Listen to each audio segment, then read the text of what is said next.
നമസ്കാരം. പോയ വാരത്തെ പ്രധാനപ്പെട്ട സംഭവങ്ങളെ അടിസ്ഥാനപ്പെടുത്തി ഒരു അവലോകന പരിപാടിയായ വേദിക് വാർത്താവാരത്തിലേക്ക് നിങ്ങൾക്കേവർക്കും ഞാൻ രാജേഷ് സ്വാഗതം ചെയ്തുകൊള്ളുന്നു.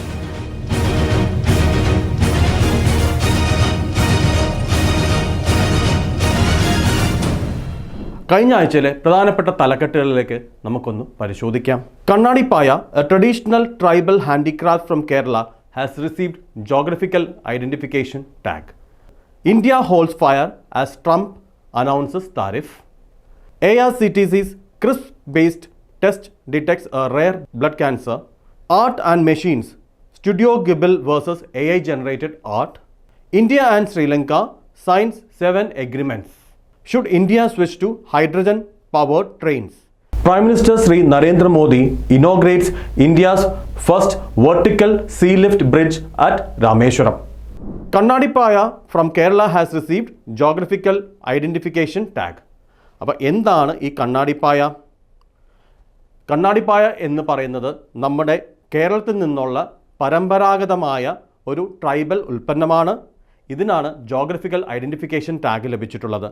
കേരളത്തിൽ നിന്ന് ജോഗ്രഫിക്കൽ ഐഡൻറ്റിഫിക്കേഷൻ ടാഗ് ലഭിക്കുന്ന ആദ്യത്തെ പരമ്പരാഗതമായ ട്രൈബൽ ഹാൻഡിക്രാഫ്റ്റാണ് ഈ കണ്ണാടിപ്പായ.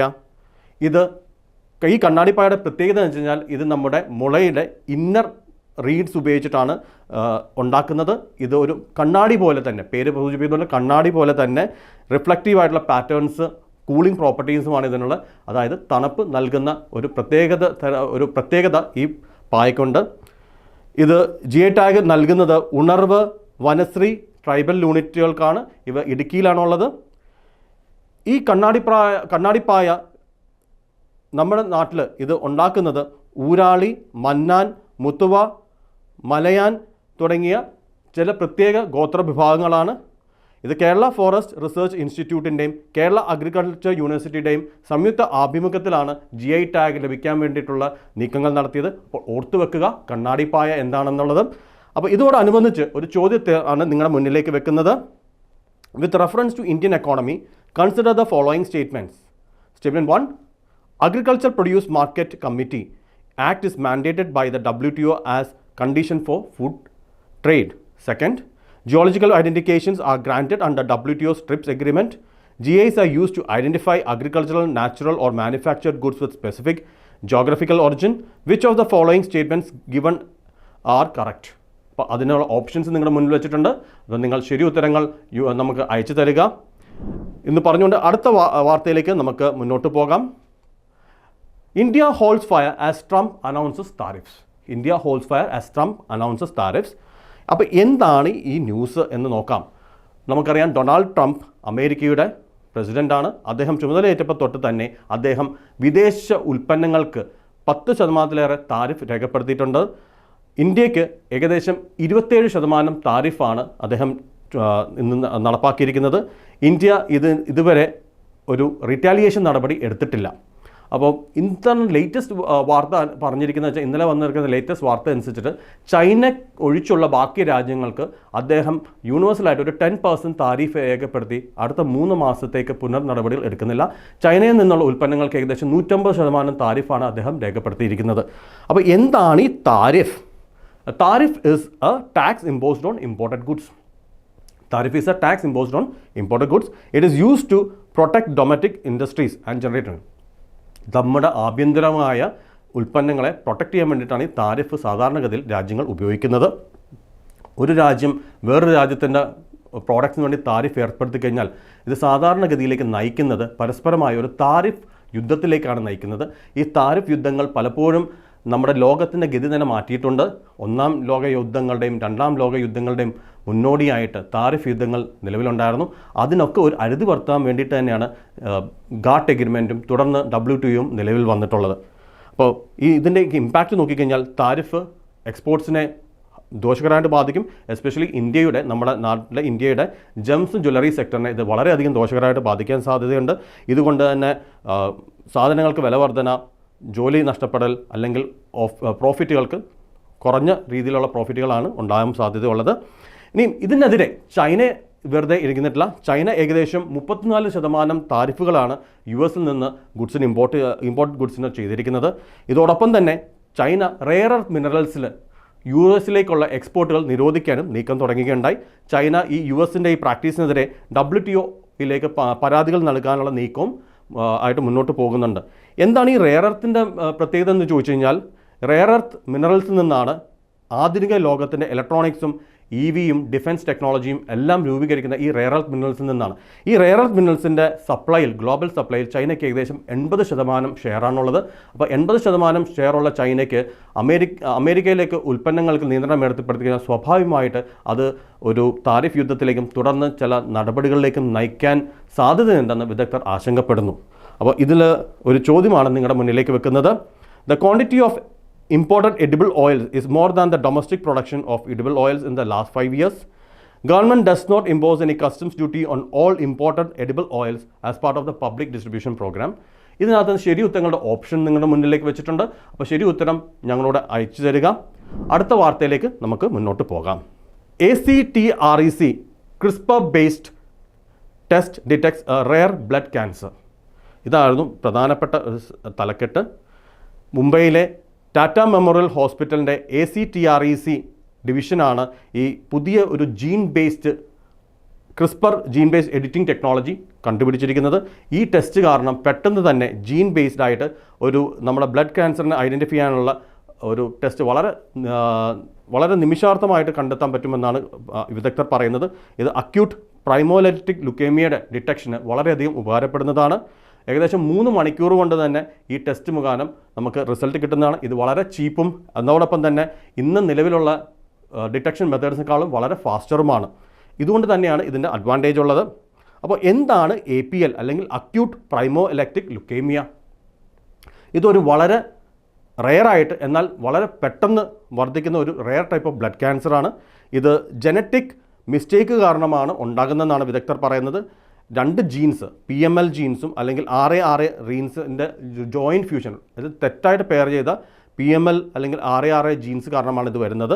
ഇത് വൈറ്റ് ബ്ലഡ് സെൽസിൻ്റെ പ്രൊഡക്ഷൻ നമ്മുടെ ശരീരത്തിൽ നിർത്തലാക്കുന്നുണ്ട്. ഇത് ഇമ്മീഡിയറ്റ്ലി ട്രീറ്റ് ചെയ്തില്ലെങ്കിൽ ഫാറ്റലാകാൻ സാധ്യതയുണ്ട്. ഇതിൻ്റെ ഇത്രയും നിരാശകരമായ ഒരു വാർത്ത നിങ്ങളെ ശ്രമിക്കുമ്പോൾ ഉള്ള ഒരു ഗുഡ് ന്യൂസ് എന്ന് വെച്ച് കഴിഞ്ഞാൽ ഇതൊരു ഹൈലി ക്യൂറബിൾ ആണ്. നേരത്തെ ഡിറ്റക്ട് ചെയ്താൽ ഇത് ഹൈലി ക്യൂറബിൾ ആണ് എന്നതാണ് ഇതിൻ്റെ അഡ്വാൻറ്റേജ്. അപ്പോൾ ഈ ടെസ്റ്റ് എങ്ങനെയാണ് ഇതിനകത്ത് വർക്ക് ചെയ്യുന്നത്? It's called rapid CRISPR test. ഈ ടെസ്റ്റിൻ്റെ പേര് റാപ്പിഡ് ക്രിസ്പർ ടെസ്റ്റ് എന്നാണ്.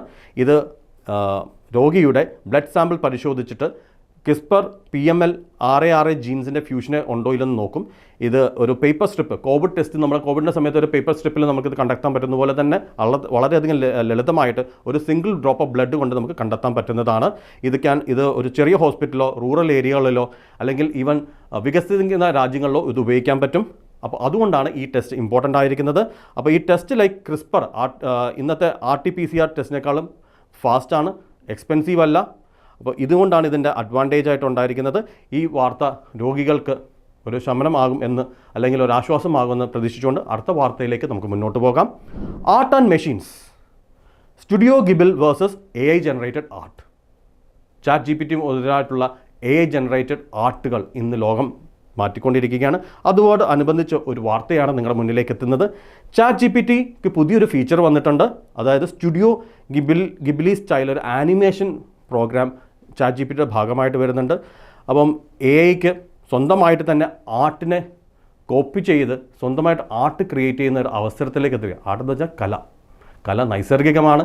കല ഒരു പ്രത്യേക സാധനയോടെയാണ് മനുഷ്യൻ സ്വായത്തമാക്കിയിരിക്കുന്നത്. അപ്പോൾ ഒരു മെഷീൻ AI ജനറേറ്റഡ് ആയിട്ട് ആർട്ട് ഉണ്ടാവുകയാണെങ്കിൽ എങ്ങനെയിരിക്കും? അപ്പോൾ അതിനു മുമ്പ് തന്നെ നമുക്ക് ഈ സ്റ്റുഡിയോ ഗിബിലി എന്താണ് എന്ന് ഓർത്തു വെക്കാം. ഈ സ്റ്റുഡിയോ ഗിബിലി എന്ന് പറഞ്ഞാൽ ജാപ്പനീസിലെ ഒരു ജപ്പാൻ ബേസ്ഡ് ആനിമേഷൻ സ്റ്റുഡിയോ ആണ്. ഇത് 1985 ഹയായോ മിയാസാക്കിയും ഇസാവോ ടക്കാത്തയുമാണ് ഇത് തുടങ്ങിയിരിക്കുന്നത്. ഇതിന് ബേസ് ചെയ്ത് പോലെ ക്ലാസിക്കലായിട്ടുള്ള ഫിലിംസ് ഉണ്ട്. Spirited away, princess Mononoke, my neighbour Totoro, the wind rises. ഇതിനകത്ത് സ്പിരിറ്റഡ് അവേക്ക് ഓസ്കാർ അവാർഡ് ലഭിച്ചിട്ടുണ്ട്. സ്റ്റുഡിയോ ഗിബിലിയുടെ പ്രത്യേകത ഹാൻഡ് ഡ്രോവൺ ആണ്. പലപ്പോഴും പല കൊല്ലങ്ങളുടെ യത്നത്തിലൂടെയാണ് ഈ ഒരു ആർട്ട് ഡെവലപ്പ് ചെയ്യുന്നത്. വളരെ ഡീപ്പായിട്ടുള്ള ഇമോഷൻസും ഫിലോസഫിയും ഒക്കെയാണ് ഈ രേഖാചിത്രങ്ങളിലൂടെയും അനിമേഷനിലൂടെയും പുറത്തു വരുന്നത്. അപ്പോൾ ഇതിനകത്ത് ഇന്നിപ്പം നമ്മുടെ ലോകത്ത് AI വേഴ്സസ് ഹ്യൂമൻ ക്രിയേറ്റിവിറ്റി അല്ലെങ്കിൽ ആർട്ടിഫിഷ്യൽ ഇൻ്റലിജൻസ് ആണോ ഹ്യൂമൻ ക്രിയേറ്റിവിറ്റിക്കാണോ പ്രാധാന്യം നൽകുന്ന എന്ന ഡിബേറ്റ് ലോകവ്യാപകമായിട്ട് ചർച്ചകൾ നടക്കുകയാണ്. ഈ ചർച്ചകൾക്ക് ചൂട് കൂട്ടാൻ ഈ ഒരു വാർത്ത കാര്യമായിട്ടുണ്ട്. അപ്പോൾ AI ടൂൾസിലേക്ക് ChatGPT ഒക്കെ ഈ സ്റ്റുഡിയോ ഗിബ്ലിയുടെ ഈ മെത്തേഡ്സ് കോപ്പി ചെയ്തുകൊണ്ട് വളരെ പെട്ടെന്ന് തന്നെ ആർട്ട് ക്രിയേറ്റ് ചെയ്യുമ്പം മനുഷ്യൻ്റെ അധ്വാനത്തിൻ്റെയും മനുഷ്യൻ്റെ ക്രിയേറ്റിവിറ്റിയും മുന്നിലുള്ള ഒരു ചോദ്യം ചിഹ്നമായിട്ടാണ് വരുന്നത്. ഇത് ട്രഡീഷണൽ ആർട്ട് ഫോംസിന് വളരെ ദോഷകരമായിട്ട് ബാധിക്കാൻ സാധ്യതയുണ്ടെന്നാണ് കരുതപ്പെടുന്നത്. അപ്പം ഇതിനകത്ത് പക്ഷേ ഒരു പ്രത്യേകത എന്ന് ചോദിച്ചു കഴിഞ്ഞാൽ ആർട്ടെന്ന് പറയുന്നത്, അല്ലെങ്കിൽ കലയെന്ന് പറയുന്നത് ഒരു നൈസർഗികമായ ഒരു മനുഷ്യ നിർമ്മിതിയാണ്.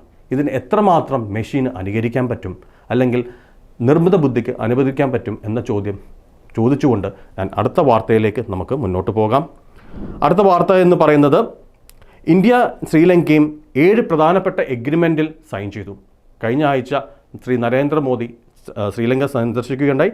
ആ സന്ദർശന അവസരത്തിൽ ഏകദേശം 7ഓളം എഗ്രിമെൻറ്റ് ഇന്ത്യയും ശ്രീലങ്കയും തമ്മിൽ സൈൻ ചെയ്യുകയുണ്ടായി. ഈ ചില പ്രത്യേകതകൾ നമുക്ക് നോക്കാം. ഡിഫൻസ് കോഓപ്പറേഷൻ, എനർജി പ്രോജക്റ്റുകൾ, digital technology, health care, multi sectoral development എന്ന ചില മേഖലകളിലാണ് ഈ 7 എഗ്രിമെൻറ്റും സൈൻ ചെയ്തിരിക്കുന്നത്. ഇത് എന്തുകൊണ്ട് പ്രാധാന്യമുണ്ടെന്ന് ചോദിച്ചു കഴിഞ്ഞാൽ ശ്രീലങ്ക ഇന്നൊരു എക്കണോമിക് ക്രൈസിസിനെ അഭിമുഖീകരിക്കുകയാണ്. ഈ ശ്രീലങ്കയുടെ എക്കണോമിക് ക്രൈസിസിന് ഇന്ത്യ ഏകദേശം $100 മില്യൺ ഒരു കടമാണ് നൽകിയിരിക്കുന്നത്. ആ കടം ഇന്നൊരു ഗ്രാൻഡായിട്ട് മാറ്റുകയാണ് ഈ സന്ദർശനത്തിൽ ശ്രീ നരേന്ദ്രമോദി ചെയ്തിരിക്കുന്നത്. അതോടൊപ്പം തന്നെ ചില കീ പ്രോജക്റ്റുകൾ ട്രിങ്കോമാലിയിൽ, ശ്രീലങ്കയുടെ ഒരു തുറമുഖ പട്ടണമാണ് ട്രിങ്കോമാലി. ഈ ട്രിങ്കോമാലിയിൽ ഒരു എനർജി ഹബ്ബ് ഡെവലപ്പ് ചെയ്യാൻ ഇന്ത്യയും ശ്രീലങ്കയും തമ്മിൽ ഒരു എഗ്രിമെൻറ്റ് വന്നിട്ടുണ്ട്. ഡിജിറ്റൽ കണക്ടിവിറ്റിയിലും ഹെൽത്ത് സർവീസസ് പ്രൊവിഷനിലും നമ്മൾ മുന്നോട്ട് വരികയാണ്. ഇത് ശ്രീലങ്കയുടെ ഈസ്റ്റേൺ പ്രൊവിൻസിൽ ഒരു പുനർനിർമ്മിതിക്ക് ഇന്ത്യ മുതൽക്കൂട്ടാകുന്നതാണെന്നാണ് പറഞ്ഞിരിക്കുന്നത്. അതോടൊപ്പം തന്നെ ഇവിടെ ബുദ്ധിസ്റ്റ് ഒരു ഹെറിറ്റേജ് റിലീജിയസ് സൈറ്റുകളും കൂടിയുണ്ട്. അവിടെ എല്ലാം തന്നെ അത് ഡെവലപ്പ് ചെയ്യാൻ ഇന്ത്യയും ശ്രീലങ്കയും തമ്മിൽ ഒരു എഗ്രിമെൻറ്റ് വരികയുണ്ടായി. ഇതിനകത്ത് വേറൊരു കാര്യം ഇത് ശ്രദ്ധിക്കേണ്ടത്, ഇന്ത്യൻ പ്രധാനമന്ത്രിയുടെ സന്ദർശനത്തിൻ്റെ സമയത്ത് തമിഴ് പാർട്ടികൾ, ശ്രീലങ്കയിലെ തമിഴ് പാർട്ടികൾ അദ്ദേഹത്തുമായിട്ട് മീറ്റിംഗിന് ആവശ്യപ്പെടുകയും ആ മീറ്റിങ്ങിൽ വെച്ചിട്ട് ചില പ്രധാനപ്പെട്ട കാര്യങ്ങൾ ആവശ്യപ്പെടുകയുണ്ടായി. ശ്രീലങ്കൻ തമിഴ് ലീഡേഴ്സ് പറയുന്നത് ഇന്ത്യ മുൻകൈ എടുത്തിട്ട് തമിഴ് വംശജർ പ്രശ്നങ്ങൾക്ക് ഒരു പൊളിറ്റിക്കൽ സൊല്യൂഷൻ ഉണ്ടാക്കണമെന്ന് ഒരു ആവശ്യം തമിഴ് പാർട്ടികളുടെ ഭാഗമായിട്ട് ഇന്ത്യൻ പ്രധാനമന്ത്രിയുടെ മുമ്പിൽ വെക്കുകയാണ്. എന്തുകൊണ്ടെന്ന് ചോദിച്ചു കഴിഞ്ഞാൽ India Sri Lanka 1987 India Sri Lanka Accord പ്രകാരം പവർ ഷെയറിംഗ് കോൺസ്റ്റിറ്റ്യൂഷണൽ ഡിവല്യൂഷനും ഇതിൻ്റെ ഒരു ഭാഗമാണ്. അതുകൊണ്ട് തന്നെ ശ്രീലങ്കയിലെ തമിഴ് പാർട്ടികൾ കരുതുന്നത് ഇന്ത്യയുടെ ഒരു മേൽനോട്ടവും അല്ലെങ്കിൽ സഹകരണം ഉണ്ടെങ്കിൽ മാത്രമേ അവർക്ക് യഥാർത്ഥത്തിൽ ശ്രീലങ്കയുടെ ഉള്ളിൽ നിന്നുകൊണ്ട് ഒരു ശാശ്വതമായ പരിഹാരം ഉണ്ടാകും എന്നാണ് അവരുടെ പ്രതീക്ഷ. അപ്പോൾ ഇതിനകത്ത് തന്നെ അടുത്ത കാര്യം എന്ന് വെച്ച് കഴിഞ്ഞാൽ ഇന്ത്യ ഒരു പുതിയ റെയിൽവേ പ്രോജക്റ്റ് ശ്രീലങ്കയിൽ തുടങ്ങുകയാണ്. ഇത് എവിടെയെന്ന് വെച്ചാൽ വടക്കൻ ശ്രീലങ്കയിലെ അനുരാധപുര എന്ന സ്ഥലത്താണ് ഈ പ്രോജക്റ്റ് തുടങ്ങുന്നത്. ഏകദേശം 128 കിലോമീറ്ററും $91.27 മില്യൺ ഇതിൻ്റെ ഇൻവെസ്റ്റ്മെൻറ്റ്. അപ്പോൾ ഈ ഒരു പുതിയ വടക്കൻ ശ്രീലങ്കയിലെ ഈ ഒരു റെയിൽവേ ലൈൻ ശ്രീലങ്കയുടെ വളർച്ചയ്ക്കും ഇന്ത്യ ശ്രീലങ്കയും തമ്മിലുള്ള ഊഷ്മള ബന്ധത്തിന് മുതൽക്കൂട്ടാകുമെന്ന് കരുതുന്നുണ്ട്. ഇനി ശ്രീലങ്കയ്ക്ക് ഇന്ത്യയുമായിട്ട് വളരെ ചരിത്രപരമായും സാമൂഹിക പശ്ചാത്തലപരമായും വളരെയധികം ദൃഢബന്ധമാണ് ഉള്ളത്. ഇതിനെ ഊട്ടി ഉറപ്പിക്കുന്നതാണ് ശ്രീ നരേന്ദ്രമോദിയുടെ ശ്രീലങ്ക സന്ദർശനം. ഓർത്തു വെക്കുക, അദ്ദേഹം തായ്ലാൻഡിൽ നിന്നാണ് ഈ ശ്രീലങ്ക സന്ദർശനത്തിലേക്ക് എത്തുന്നത്. ഹൈഡ്രജൻ ട്രെയിൻസ്, ഇന്ത്യ പുതിയതായിട്ട് ഹൈഡ്രജൻ ട്രെയിൻസിന് ലോഞ്ച് ചെയ്യുകയാണ്. ഇത് എന്തുകൊണ്ട് ഇമ്പോർട്ടൻ്റ് എന്ന് ചോദിച്ചു കഴിഞ്ഞാൽ ഇന്ത്യൻ റെയിൽവേസ് ഇന്ന് ഏകദേശം വൈദ്യുതീകരണത്തിൻ്റെ 100% വൈദ്യുതീകരണം എന്ന ലക്ഷ്യത്തിലേക്ക് മുന്നോട്ടെടുക്കുകയാണ്. ഓൾമോസ്റ്റ് എല്ലാ നടപടികളിലും ഇന്ന് ഇന്ത്യ ഏകദേശം 100% വൈദ്യുതീകരണത്തിലേക്ക് മാറിക്കൊണ്ടിരിക്കുക. ഈ ഒരു സാഹചര്യത്തിലാണ് ഇന്ത്യ ഇനി ഇതിൽ നിന്ന് മാറി, വൈദ്യുതീകരണത്തിൽ നിന്ന് മാറി ഹൈഡ്രജൻ ബേസ്ഡ് ട്രെയിൻസിന് റെയിൽവേയിൽ വ്യാപിക്കുന്നത് എത്രമാത്രം അഭ്യുതാകാംക്ഷകരം ആണ് എന്ന് ചിന്തനീയമായൊരു വിഷയമാണ്. ഇപ്പോൾ ഇലക്ട്രിഫിക്കേഷൻ്റെ അഡ്വാൻറ്റേജസ് എന്തൊക്കെയാണ്? ഇലക്ട്രിക് ട്രെയിൻസ് പൊതുവെ ഡീസൽ ട്രെയിൻസിനേക്കാളും ചീപ്പറാണ്. ഇത് കുറച്ച് പൊല്യൂഷനാണ് ക്രിയേറ്റ് ചെയ്യുന്നത്. ഇവിടുന്ന് ഗ്യാസ് എമിഷൻസോ CO2 ബേസ്ഡ് എമിഷൻസോ കുറവാണ്. ഇത് ഇലക്ട്രിസിറ്റി പലപ്പോഴും ഒരു റിന്യൂവബിൾ സോഴ്സിൽ നിന്ന് നമുക്ക് ക്രിയേറ്റ് ചെയ്യാൻ പറ്റുന്നതാണ്. അതോടൊപ്പം തന്നെ ഇലക്ട്രിഫിക്കേഷൻ കാരണം റെയിൽവേയുടെ ഓപ്പറേഷണൽ കോസ്റ്റ് വളരെയധികം കുറഞ്ഞിട്ടുണ്ട്. അതോടൊപ്പം ഇത് വളരെ എഫിഷ്യൻറ്റുമാണ്. ഇന്ത്യ അത് മാത്രമല്ല, ഇന്ന് കോടിക്കണക്കിന് ബില്യൺ ഡോളേഴ്സാണ് അല്ലെങ്കിൽ പൈസയുമാണ് ഇന്ന് വൈദ്യുതീകരണത്തിന് വേണ്ടിയിട്ട് റെയിൽവേയിൽ ഇന്ത്യ നിക്ഷേപിച്ചിരിക്കുന്നത്. ആ വൈദ്യുതീകരണത്തിന് മാറി നമ്മൾ ഹൈഡ്രജൻ ബേസ്ഡ് ഒരു ഫ്യൂവൽ ട്രെയിനിലേക്ക് മാറുമ്പോൾ ഈ പറഞ്ഞ ഇന്ത്യ നിക്ഷേപിച്ചിരിക്കുന്ന ഈ പൈസ അല്ലെങ്കിൽ ഈ ധനം അല്ലെങ്കിൽ നിക്ഷേപം അത് എത്രമാത്രം മുതൽക്കൂട്ടാകും എന്ന ചോദ്യമാണ് ഉയർത്തുന്നത്. ഇനി ഹൈഡ്രജൻ്റെ നെഗറ്റീവ് സൈഡുകൾ ചിലത് നമുക്കൊന്ന് പരിശോധിക്കാം. ഇത് ഇന്ത്യയിൽ പ്രാക്ടിക്കലാണോ? ഇന്ന് നിലവിൽ വൈദ്യുതി അല്ലെങ്കിൽ ഹൈഡ്രജൻ ബേസ്ഡ് ട്രെയിൻസ് ഉപയോഗിക്കുന്നത് ലോ ട്രാഫിക് റേറ്റ് ഉള്ള രാജ്യങ്ങളിലും നഗരങ്ങളിലുമാണ്. പക്ഷേ ഇന്ത്യയിൽ നമുക്കറിയാം റെയിൽവേയിൽ വളരെയധികം തിരക്കാണ്. ഇന്ത്യയിൽ കാലുകുത്താൻ പോലും ഇടമില്ലാത്ത ട്രെയിനുകളാണ് ഓടുന്നത്. ആ ഒരു അവസരത്തിൽ ഇത്ര ലോ ട്രാഫിക്കിനെ കേറ്റർ ചെയ്യുന്ന ഒരു ടെക്നോളജി നമുക്ക് എത്രമാത്രം അഭികാമ്യമാണ് എന്ന് വിദഗ്ധർ ആലോചിക്കുന്നുണ്ട്. ഇനി ഹൈഡ്രജൻ സ്റ്റോർ ചെയ്തിട്ടേ ഉപയോഗിക്കാൻ പറ്റുള്ളൂ. ഇലക്ട്രിസിറ്റിയെ പോലല്ല. ഇലക്ട്രിസിറ്റി നമുക്ക് പവർ ലൈനിലൂടെ, ട്രാൻസ്മിഷൻ ലൈനിലൂടെ വരാം. ഏകദേശം നൂറ്റാണ്ടായിട്ടുള്ള ഈ ടെക്നോളജി മെച്യൂർ ആയിട്ടുണ്ട്. എന്നാൽ ഹൈഡ്രജൻ വളരെയധികം പ്രഷറിലും വളരെ ലോ ടെമ്പറേച്ചറിലും സ്റ്റോർ ചെയ്യേണ്ടി വരുന്നുണ്ട്. ഇതോടൊപ്പം തന്നെ ഇതിൽ ഒരുപാട് എനർജി ഈ ഓർത്തു വെക്കുക, നമ്മുടെ കാലാവസ്ഥ വളരെയധികം ചൂടുള്ള പ്രദേശത്താണ് ഇന്ത്യ സിറ്റുവേറ്റ് ചെയ്തിരിക്കുന്നത്. അപ്പോൾ ഈ വളരെയധികം തണുപ്പ് വേണ്ടുന്ന, സ്റ്റോറേജ് കപ്പാസിറ്റി വേണ്ടുന്ന ഈ ഹൈഡ്രജൻ സൂക്ഷിക്കാൻ വേണ്ടിയിട്ട് തന്നെ ഒരുപാട് എനർജി നമുക്ക് ലോസ് ആകും. നാലാമത്, ഇതിൻ്റെ കോസ്റ്റ് ഇന്ന് നിലവിൽ വളരെയധികമാണ്. ഈ പൈസയ്ക്ക് പകരം ഇത്രയും പൈസ കൊടുത്ത് ഈ ഹൈഡ്രജൻ ഉപയോഗിക്കുന്നതിന് പകരം നമുക്ക് വേറെ മാർഗ്ഗങ്ങൾ ഉണ്ടോ എന്നതും ഒരു വിഷയമാണ്. ഇനി ഹൈഡ്രജൻ ഒരു ഇൻഫ്ലേമബിൾ വസ്തുവാണ്. ഹൈഡ്രജൻ സൂക്ഷിക്കുക മാത്രമല്ല, ഹൈഡ്രജൻ വളരെ ഇൻഫ്ലേമബിൾ ആയിട്ടുള്ള വസ്തുവാണ്. ഇൻഫ്ലേമബിൾ വെച്ചാൽ പെട്ടെന്ന് തീപിടിക്കാൻ സാധ്യതയുണ്ട്. അതുകൊണ്ട് തന്നെ ഈ ഒരു ചോദ്യങ്ങളൊക്കെയാണ് ഇന്ന് നമ്മൾ എത്രമാത്രം ഹൈഡ്രജനിലേക്ക് മാറണം. ഹൈഡ്രജൻ എക്കോണമിയിൽ വളരെയധികം മുതൽക്കൂട്ടാണ്. പക്ഷേ റെയിൽവേ എത്രമാത്രം ഹൈഡ്രജനിലേക്ക് മാറണം എന്നുള്ള ചോദ്യം പ്രസക്തമാണ്. ഈ ചോദ്യത്തിനോടൊപ്പം തന്നെ ഞാൻ നിങ്ങളുടെ മുന്നിലേക്ക് ഒരു മെയിൻസ് ബേസ്ഡ് ക്വസ്റ്റ്യൻ ആണ് മുന്നോട്ട് വെക്കുന്നത്. Clean energy is the order of the day. Describe briefly India's changing policy towards climate change in various international fora in the context of geopolitics.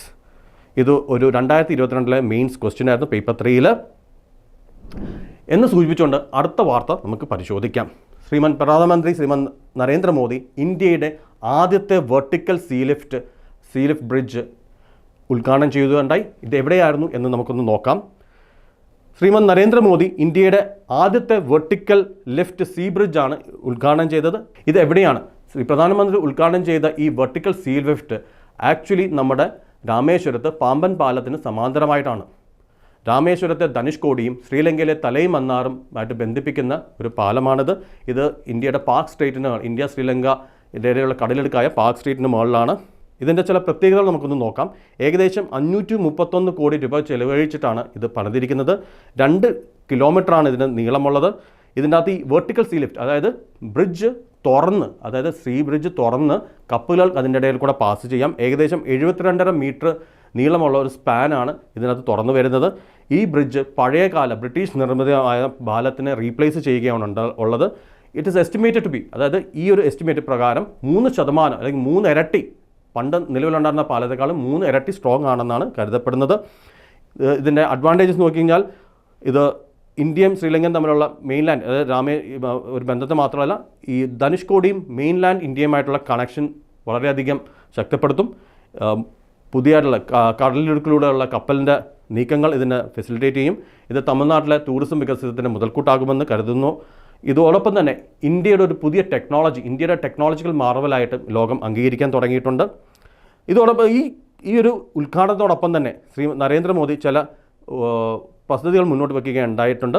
പുതിയ ട്രെയിൻ സർവീസസ് രാമേശ്വരവും താമ്പരവും, ചെന്നൈയിലെ താമ്പരവുമായിട്ട് ബന്ധപ്പെടുന്ന ഒരു ട്രെയിൻ സർവീസ് അദ്ദേഹം inaugurate ചെയ്തു.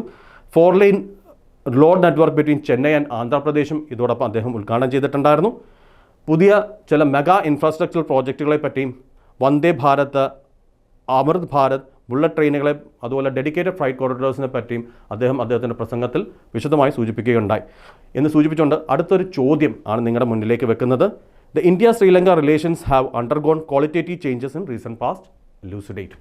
ഈ ചോദ്യത്തിനും ഒക്കെ ഉത്തരം നിങ്ങൾ നൽകുമെന്ന് പ്രതീക്ഷിച്ചുകൊണ്ട് നിങ്ങളുടെ കമൻറ്റുകൾ ഹാർദമായി സ്വാഗതം ചെയ്തുകൊണ്ട് ഞാൻ എൻ്റെ വാക്കുകൾ നിർത്തുന്നു. ജയ് ഹിന്ദ്.